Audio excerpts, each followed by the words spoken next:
Salut à tous, c'est Loïc, bienvenue sur Toute Berzingue. Aujourd'hui je suis au volant de la Ferrari et nous sommes partis en direction de La Ferté-Saint-Aubin. C'est à une vingtaine de kilomètres à peu près au sud d'Orléans, donc dans le Loiret, où il y a un rassemblement. Alors c'est pas un rassemblement mensuel, c'est un rassemblement qui a lieu tous les 5e dimanches du mois.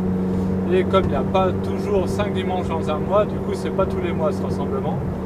C'est un rassemblement qui est énorme, généralement ça rassemble beaucoup de voitures. Quand je dis beaucoup, c'est plusieurs centaines. Là, on est des fois à 400, 500, 600, voire 700 voitures. Donc c'est un truc qui est énorme. Donc là, j'espère qu'il y aura du jour. En plus, il fait super beau. Pour y aller, j'ai à peu près 1 heure de route. Donc on va profiter un petit peu des routes de campagne. Allez, c'est parti. Alors, avant de commencer cette vidéo, laissez-moi vous parler de Ferragini. Ferragini, c'est une jeune société pleine d'ambition et bourrée d'idées nouvelles qui organise des événements automobiles autour des 3 marques Ferrari, Maserati et Lamborghini et dans 3 pays différents, en Belgique, en France et au Luxembourg. Des événements qui vont du simple rassemblement privé entre propriétaires à l'événement public, mais aussi des rallyes et balades organisées, des sorties circuits, etc. Alors vous savez qu'on est propriétaire de ce genre de voiture, on sort souvent seul sans trop savoir où aller, etc.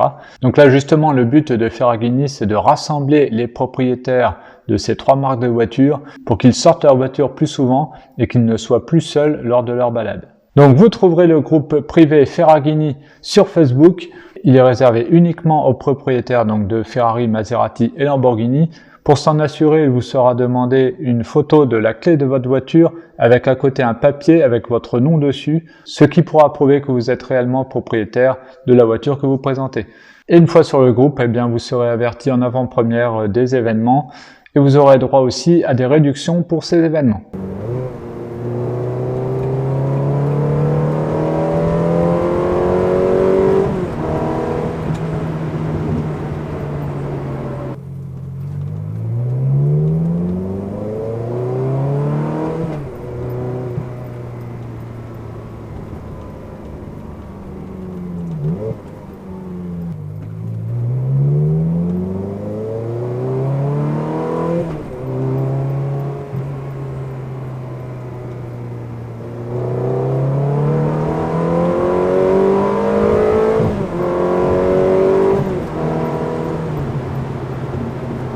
Le pied de l'accélération à chaque fois, et le son du V8, on s'en lasse pas.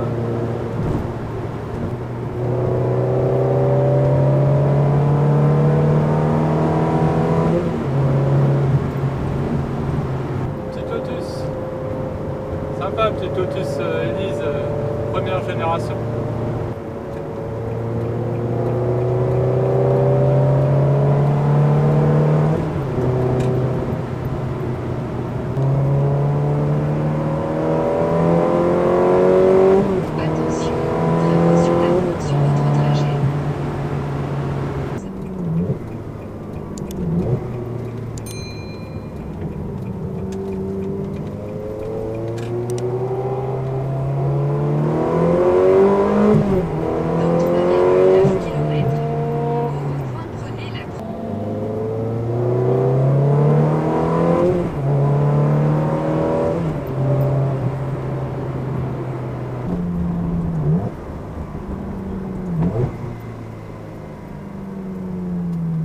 On s'en lasse pas, ce coup de gaz au rétrogradage.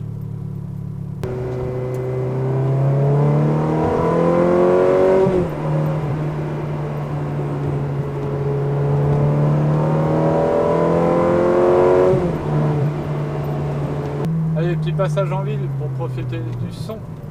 Village et Dodane.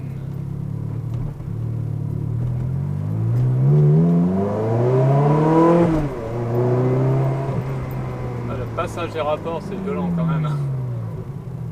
Le simple embrayage, on n'est pas obligé de monter dans les tours pour en profiter.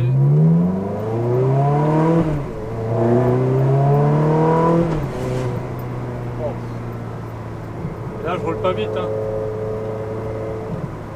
Ça fait du bruit, ça se coupe, mais je suis à 50.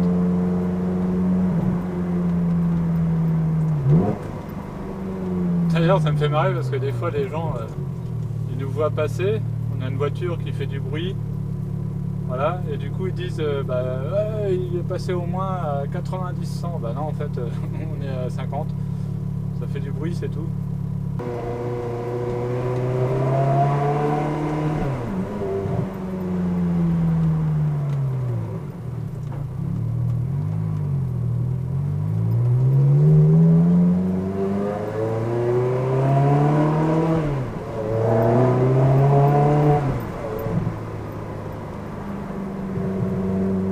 Échappement tubistyle, hein, je le rappelle.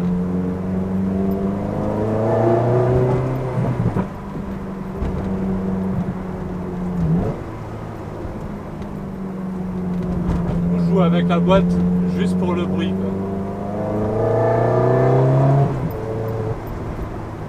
Et pour ressentir les petits à-coups là. Et ça, dans une boîte à double embrayage. J'ai pu essayer une 488 récemment là. On peut avoir un à-coup, mais il faut vraiment monter dans les tours. Tandis qu'avec une simple embrayage, même en roulant tranquille, on l'a quoi. Alors qu'une 488 finalement c'est pouce au crime parce que là et là je suis dans les limitations. Et je me prends des sensations. Je referme ça pour le vent. Bon, vous savez quoi, je suis triste. Ma Ferrari est bonne pour la casse. Je viens de passer les 70 000 km. Vous rigolez, mais aux yeux de certains, une Ferrari, ce kilométrage là, c'est mort. Donc en fait, pas du tout. Hein. C'est des moteurs super fiables.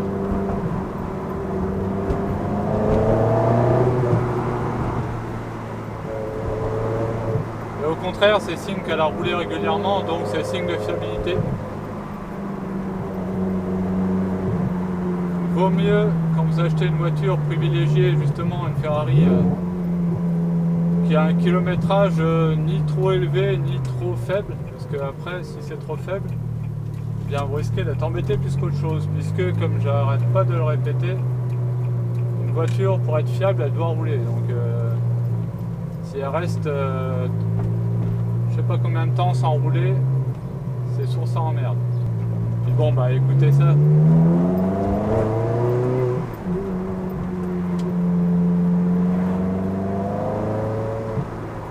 De toute façon, on est obligé de la sortir pour entendre ça. Hein. Ce serait quand même dommage de la laisser dans le garage.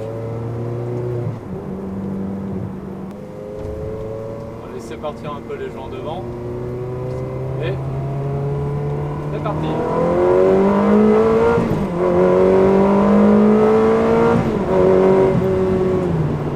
Je vais pas laisser partir assez en fait. Bon alors voilà, je suis garé ici, à côté d'une petite coccinelle. Ici on a une Corvette C7. La Corvette C7 classique.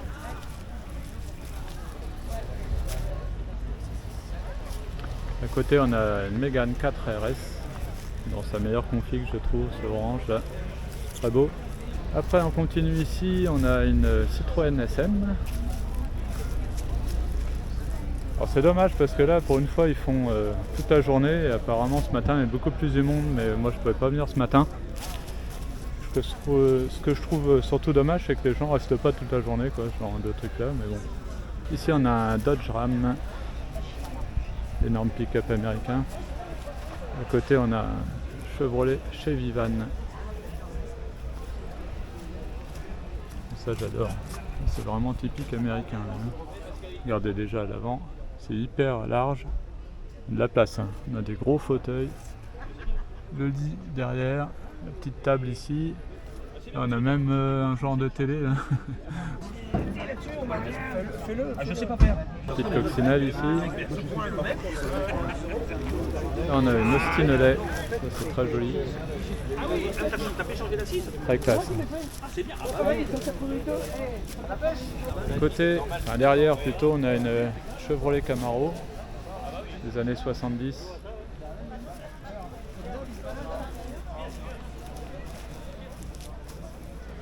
Après ici, on a une Mercury 8, grosse américaine, cabriolet.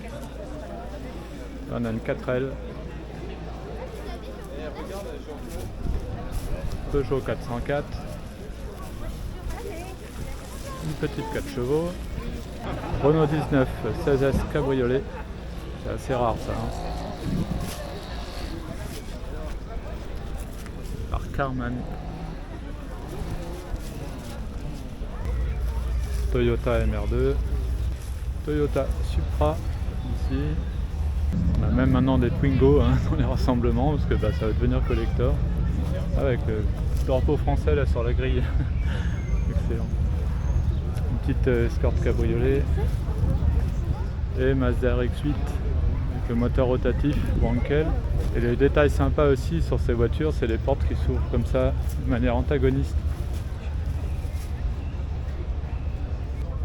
Après ici nous avons des Land Rover Defender. Alors là celui-là c'est les tout premiers. Ça vaut une fortune maintenant mine de rien. Parce que comme je disais dans d'autres vidéos, il n'y a pas que les sportifs qui prennent de la cote, il y a aussi, enfin sportifs, il y a aussi les 4x4. D'ailleurs les 4x4 on peut considérer ça comme des voitures de sport, hein, mine de rien, hein. C'est pas le même genre de sport mais c'est du sport. Ici là c'est une ambulance.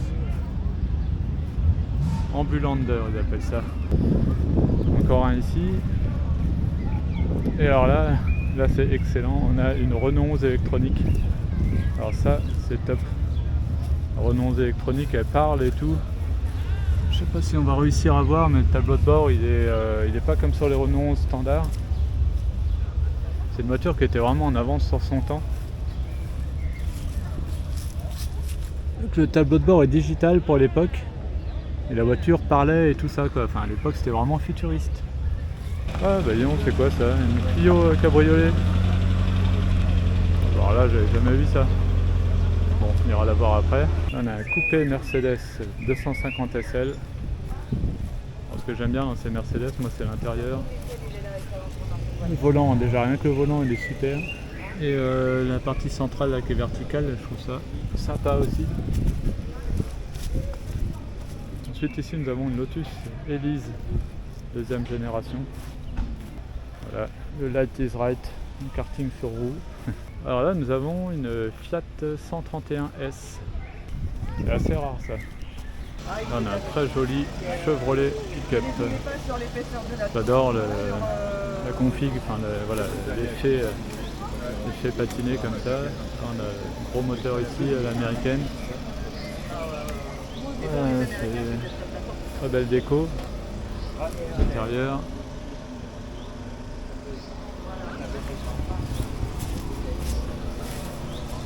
Encore une vieille de chevaux avec les portes en suicide et l'ancienne calandre à l'avant. Après on reste dans les américaines avec une Plymouth ici. Et là à côté on en a une autre plus ancienne.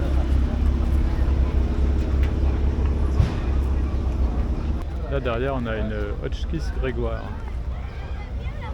C'est pas courant. Alors regardez ce qui arrive, une magnifique Morgane. La classe à l'anglaise. Hein. Alors ici nous avons une Dodion Bouton. Donc la voiture là, elle a plus de 100 ans largement parce qu'elle est de 1911. 35 km/h maxi.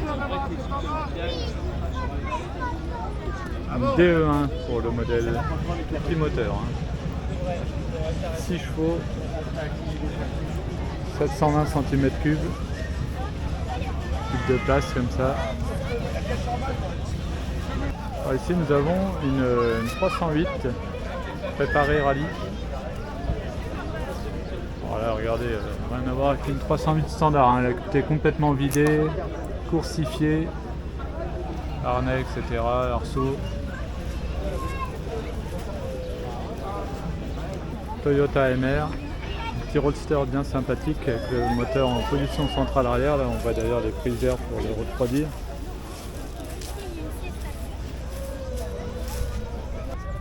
Peugeot 504 coupé, Pininfarina, très joli, avec un A au cul.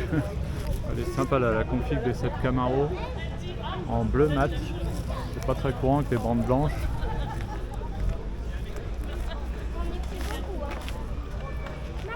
sympa. Après on a encore une BX. C'est pareil, on commence à trouver maintenant dans les Youngtimer 306 cabriolet.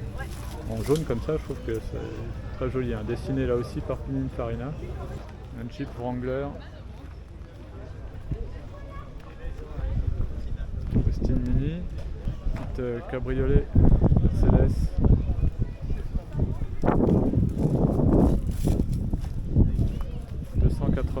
SL. Regardez, l'intérieur est assez sympa quand même. La dernière génération de Mazda MX-5 est jolie. Bon, du coup on va pouvoir voir d'un peu plus près cette Morgane.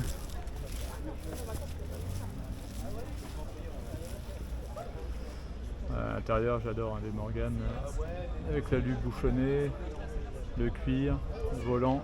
Magnifique. Ouais, ça c'est vraiment la classe. Ah, ça c'est vraiment intéressant. TVR. Ça doit être une S2 je pense en cabriolet. Ah, ça c'est la classe à l'anglaise aussi. Hein. Je vais vous montrer l'intérieur. C'est pas si vieux que ça. Hein. Bois, cuir. Bon du coup on retrouve notre Clio cabriolet. Hein. Avec des arceaux et tout. C'est incroyable ce truc. Hein. Alors ça c'est vraiment la première fois que je vois ça. Hein. Je sais pas si c'est officiel ou quoi, ou si c'est du bricolage maison. Là, j'entendais a priori le propriétaire qui disait qu'il y en aurait une cinquantaine, donc a priori ça serait, je sais pas, un carrossier qui a dû faire ça. Une énorme américaine ici. Une Charger, donc ça va être une Dodge. Ouais, Dodge Charger. Elle est énorme hein, celle-ci. Une petite Mustang là des années 60. Ensuite ici nous avons une DS. Là on a une Matra Bagheera avec les 3 places de fond. Le moteur en position centrale arrière. On ne le voit pas, il est caché là-dessous. Qu'est-ce qu'il y a sur le pare-brise? Votre chaîne elle est super, bon, entre parenthèses. Ah, merci. On est des fans. D'accord, Ça marche. merci. Faut que je filme ça là. Bah, il vient de sortir, il est du mois mai. Ah oui d'accord, ouais, ok. Et regardez sur le pare-brise, cette voiture apparaît dans le dernier rétroviseur. Donc voilà, vous pouvez voir un article complet sur cette voiture. Et à côté nous avons une très belle Renault 12 Gordini. Et attention, vous allez voir, elle a des spécificités. Et la R12 Gordini à côté apparaît, elle dans le magazine Berlinette. Voilà, elle est là, à côté d'une Ford Escort. Et regardez les spécificités très rares. Hein. Cette Renault 12 Gordini, ce sont les sièges. Les sièges allégés en fait. Hein. Donc a priori c'est confortable quand même. Ouais. On dirait un peu comme les 2 chevaux en fait. Hein. Ils se défont là, non? Elle était toute seule. Mais non, Victoria n'est pas toute seule. D'accord. Là, ça correspond à quoi le billet là? C'est marqué dessus. C'est l'emmerdeur, le un film clin d'œil. l'emmerdeur. Ah ouais. Parce qu'hier on en a vu, mais c'était plus d'origine. Ah, non, Ok. c'est la nuit qui a fini, sans pare-brise. Ah ouais? Et je vous invite à aller suivre leur chaîne YouTube. Vous allez voir, ils ont restauré entièrement la voiture. Donc c'est Spoilt 43. Voilà, je vous laisse aller voir ça et vous verrez toutes les restaurations, toutes les vidéos de restauration de cette voiture. À côté, on a 2 Porsche. Là, c'est une 996 turbo même. Et alors là, on a une réplique de la 406 du film Taxi. Regardez ça. Excellent. Ah ouais, il a quand même été assez loin là. On a l'aileron assez impressionnant derrière. Et surtout là, on voit qu'il a poussé le truc un petit peu plus loin dans la boîte à gants. Là, il a mis la console pour commander le déploiement des béquets, etc. quoi. Dodge Challenger. Ici on a une ancienne Mercedes. Je sais pas trop, je connais pas le modèle.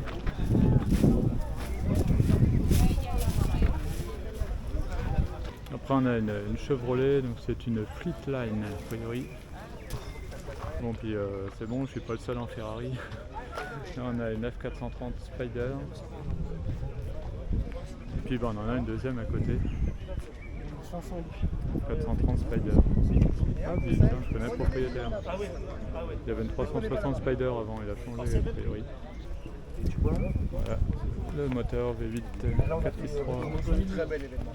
Bah, c'est le plus grand. On vient d'assister, alors dommage j'avais pas la caméra de prête, mais au démarrage de cette coccinelle là d'ailleurs qui est très jolie. Pepsi Cola. Une très belle config.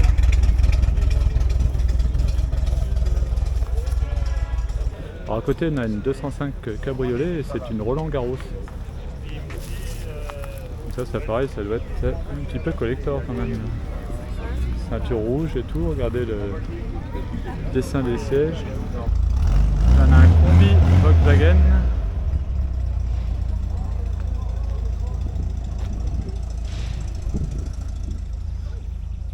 Aménagé camping-car. On a quelques voitures qui s'en vont.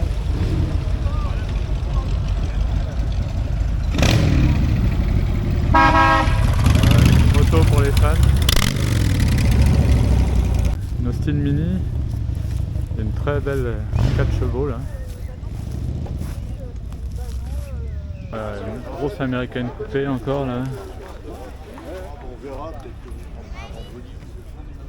J'ai toujours du mal. Alors c'est quoi ça? C'est une Buick Riviera, ouais, d'accord. Ok, je vois, ouais, impressionnante. Avec la peinture mate là, comme ça lui va bien. Ah le cul. Un truc de fou. Allez, je vous montre à l'intérieur. On va nous enlever pour être sur la photo. Et la TVR qui s'en va.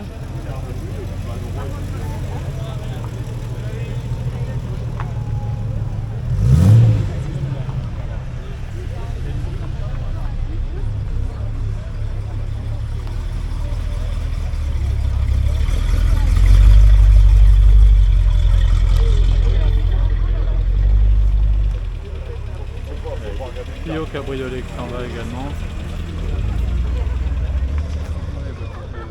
Et là on a une Volkswagen rose, enfin une Volkswagen, je dis Volkswagen parce que c'est marqué Volkswagen en gros, coccinelle rose, elle a l'air très propre, la Porsche 914, et belle aussi celle-là.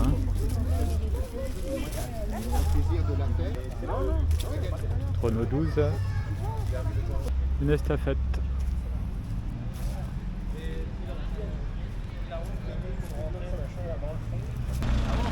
Et ça continue de s'en aller.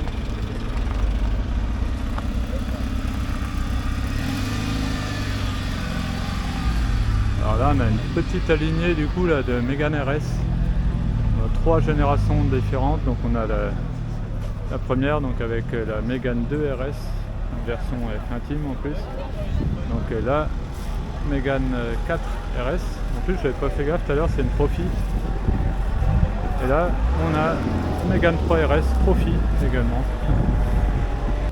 Bon alors, la boiserie, je le suis de très loin. C'est-à-dire que je regarde très peu de ses vidéos. J'ai rien contre lui, hein, mais voilà, je peux pas tous les regarder. Je sais qu'il a gagné 10 voitures.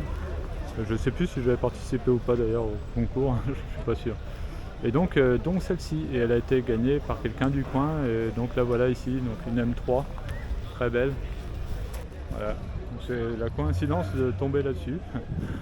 Bon, alors j'ai trouvé le propriétaire, alors en fait j'ai dit des bêtises, elle faisait pas partie des 10 voitures à gagner là récemment, elle fait partie, enfin c'était la voiture qui était à gagner pour Noël, c'est ça hein? Exactement, c'était pour le concours de Noël. D'accord. Et donc tu me disais que c'est ta première voiture de sport, donc ça, Exactement. ça a dû te faire bizarre. Et ouais, ça marche bien sinon, ouais, comme. Ouais, c'est 300 chevaux sur les roues arrière sans aide électronique comme on a aujourd'hui, donc c'est pour une première sportive, c'est pas mal. Ouais, non, c'est des sacrées sensations. Ouais, donc voilà, l'intérieur elle est propre en plus. Hein, là, elle a été toute restaurée entièrement. Ouais. Toute la partie mécanique a été restaurée par un ancien mécano de Sébastien Loeb. Ah oui. Donc les yeux fermés. C'était en partenariat du coup avec Starfobar. Starfobar. Ils ont fait un t-shirt en commun et du coup... Ah ouais, ils font des t-shirts Starfobar? Non, la boiserie. Non, oui, Starfobar aussi je crois. Ah ouais d'accord, je sais pas, parce que c'est une marque de quoi ça, je connais pas. C'est préparateur BMW. Ah d'accord. Préparateur esthétique spécialisé dans tout ce qui est prépa drift BMW. Ah ouais. Ok. Bon bah, sympa. Donc voilà, un joli petit 6 cylindres avec une ligne super sprint. Ouais. Ouais, donc elle est un peu modifiée quand même. Ouais, il n'y a pas grand chose. Honnêtement, il y a une ligne super sprint juste ce qu'il et faut, quoi. voilà, et 4 jantes. Après, ça fait tuning. 4 jantes Japan Racing, et c'est tout ce qu'il y a. D'accord. Mais voilà, il y a 2-3 petits éléments esthétiques préparés par Starfobard qui sont, je trouve, très sobres et qui rajoutent un petit cachet. Oui. Ouais, donc du coup, tu la laisses comme ça avec les autocollants. Ouais. Tant que les autocollants tiennent et que ça se défait pas avec le temps, etc. Si je vois que ça commence à être vraiment négatif, je les enlèverai pour garder le cachet de la voiture. Mais tant que ça reste bien, moi je les laisse. Ça rajoute un en petit plus, truc. c'est une voiture en plus qui va prendre de la cote. Enfin, ça peut que en prendre, quoi. Donc, c'est là. C'est un beau gain, quoi. Exactement. C'est un peu comme le premier gagnant de la chaîne YouTube de la boiserie. Il avait marqué sur sa 1M, il avait marqué que il avait fait faire un autocollant. Cette voiture m'a coûté 39,99 €. Ah oui. Je pourrais faire le même. C'est un peu. C'est un peu le même genre. Ah oui, parce que non, j'ai pas participé parce que fallait acheter un pack machin. Il y avait un t-shirt à acheter, ouais. D'accord, et là, toi, c'était juste un t-shirt à acheter. Ouais. Bah, t'avais 2 packs et en fait, t'avais le pack le plus gros aussi avec la casquette, avec l'autocollant. Ouais. Mais ça valait, dans tous les cas, ça valait une participation. Ouais. L'idée, c'était de pas discriminer ceux qui n'ont pas forcément le moyen d'acheter le gros pack. Et moi, j'ai juste acheté le t-shirt. J'ai reçu mon t-shirt le samedi. Ouais. Alors en délai parce que je l'ai en retard, parce que je l'ai acheté vraiment à la fin du concours, genre 2 jours avant la fin. Et j'ai reçu mon t-shirt le samedi et il m'a appelé le lundi. Donc ça s'est fait à 2 jours près. Et le mercredi suivant, je suis allé la chercher. Donc en 4 jours, ça a été 4 jours d'émotion. J'imagine. Ouais. En plus, t'avais de quoi la garer et tout, non? C'était bon. Je me suis débrouillé après. J'ai demandé à mon entourage. J'ai demandé à mon entourage des garages fermés, des trucs. D'accord. Alors ici, nous avons une Lotus Elise. Une très belle config. Le petit aileron et tout. Le petit drapeau qui va bien. Sympa. Alors je rigole parce que là je viens de croiser une connaissance et il me dit oh va pas par là, il n'y a rien. Et en fait de loin j'aperçois ça. Donc il n'y a rien, je suis pas trop d'accord quoi. BMW Z8, une des plus belles voitures au monde.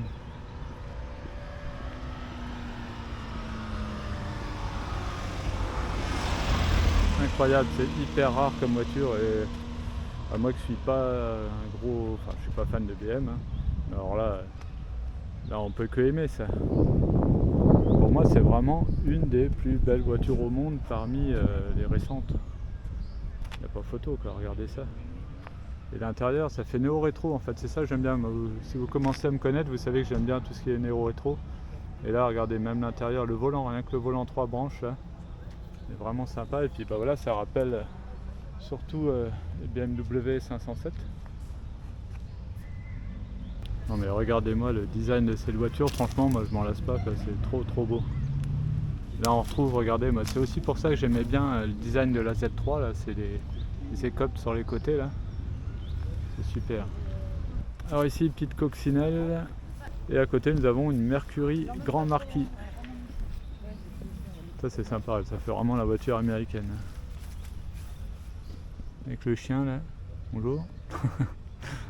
Ouais. On va pas se barrer le chien. Tu restes là, pas bouger hein, Nevada. Elle s'appelle Nevada. Nevada, bonjour Nevada. Bon alors, regardez le volant et tout. Excellent, regardez. Hop, oula, le chien il est en train de vouloir me lécher. Donc voilà, tout est rectangulaire, c'est sympa même à côté. Hein. Voilà, bon je vais fermer avant que le chien il se barre. Et là on a le frein à pied.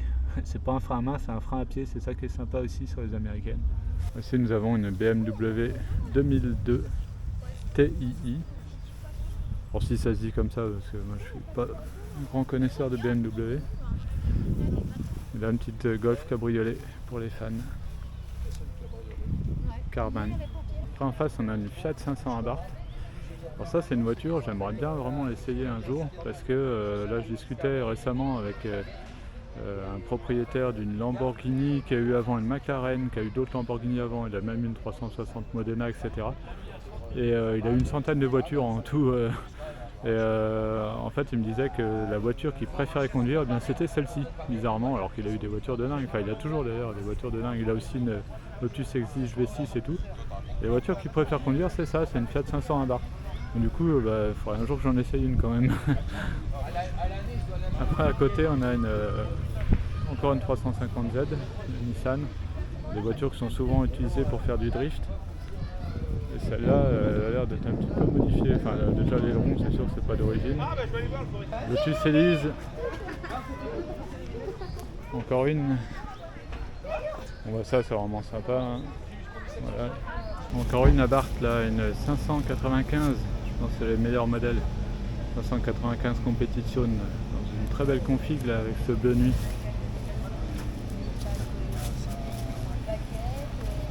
Subaru Impreza. Voiture très sympa à conduire et très efficace. Alors là on a une 2 chevaux camionnette avec le petit délire la Family Story. Ça doit être des liqueurs je pense, hein, à consommer avec modération. Et puis là on a tout un tas d'accessoires d'époque.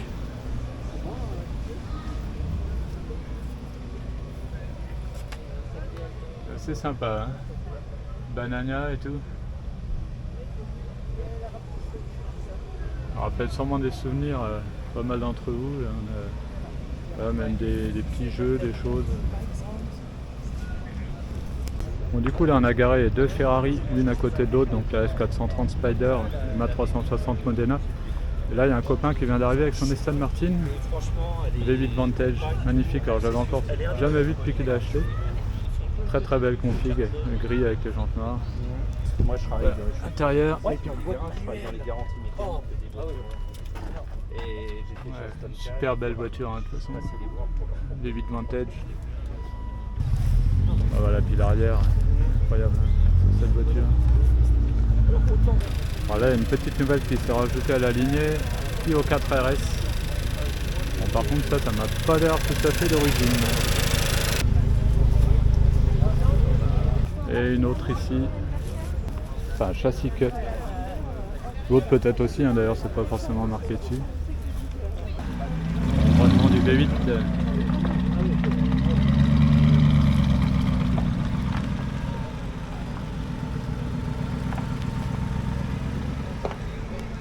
Bon, alors, je suis un peu dégoûté parce que là je viens d'apprendre que ce matin c'était la folie, tout était rempli de partout.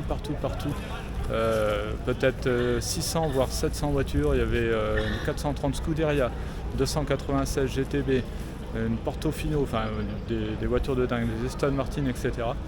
Et là malheureusement il n'y a plus rien parce qu'en fait normalement c'est un rassemblement qui a lieu tous les 5e dimanches du mois mais que le matin. Et seulement 2 fois dans l'année ils font matin et après-midi, dont aujourd'hui. Moi je ne pouvais pas venir ce matin. Et du coup, à cause des pompiers, comme d'habitude. Et du coup, voilà, cet après-midi, il n'y a plus grand monde, malheureusement. Alors, je trouve ça un peu dommage, mais bon, c'est comme ça. Je reviendrai hein, à ce rassemblement, ne vous inquiétez pas. Continuez tout droit pendant 12 minutes jusqu'à D14.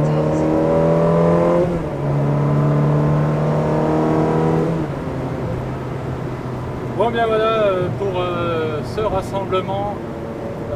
À la Ferté-Saint-Aubin, donc au sud d'Orléans. Alors attendez, je double une Mustang. Donc bien là, je suis sur la route du retour. J'ai un peu plus d'1 heure de route. Donc je vais pouvoir m'amuser un petit peu au milieu des routes de campagne. Là on est dans la Sologne, c'est top. Par ici, il y a énormément de propriétés avec des collections de dingue. Là par exemple, j'ai vu un gars, il me disait qu'en venant, il a croisé une Ferrari de 150 GTE quand même. Hein, donc là on est dans plusieurs millions d'euros là. Hein. Et ce matin il a vu une Aston Martin DB4. Quoi. Donc voilà, par ici, là au sud d'Orléans, début Sologne, etc. Il y a énormément de grosses propriétés, de grosses collections énormes, de voitures de collection, sauf que les gens, contrairement sur la Côte d'Azur, par ici, les gens sont plutôt discrets, donc du coup ils les sortent, mais voilà, que le dimanche matin ou le dimanche comme ça pour faire un petit tour. Et c'est pas eux qui vont venir sur le rassemblement, quoi, malheureusement. Il y en a quelques-uns qui viennent, mais c'est quand même rare. Une fois, il y a un mec qui est venu avec une 599 GTO qui habite dans le coin, justement. Mais ouais, c'est plutôt rare, malheureusement. Bon, c'est comme ça, c'est pas la même philosophie que sur la Côte d'Azur par ici, les gens sont plutôt discrets.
Je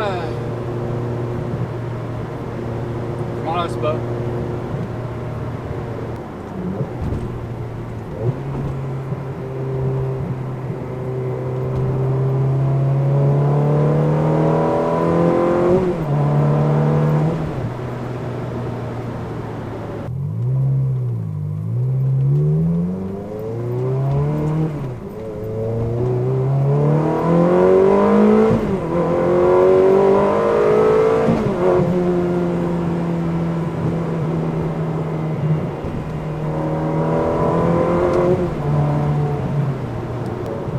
Aussi bluffé par la vitesse de passage des rapports, sachant qu'on est quand même sur une des premières générations de boîte F1. Hein. Et quand je compare avec ma Smart, je me marre parce que bon, ouais, c'est pas comparable.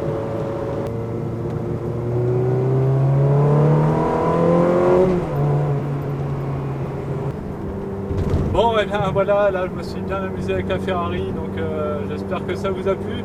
Donc si c'est le cas, n'hésitez pas comme d'habitude à mettre un pouce bleu, n'hésitez pas aussi à vous abonner, à activer la petite cloche, comme ça vous serez au courant dès que je mets une nouvelle vidéo. Et on se retrouve à très bientôt sur tout le Berzingue. Allez, salut!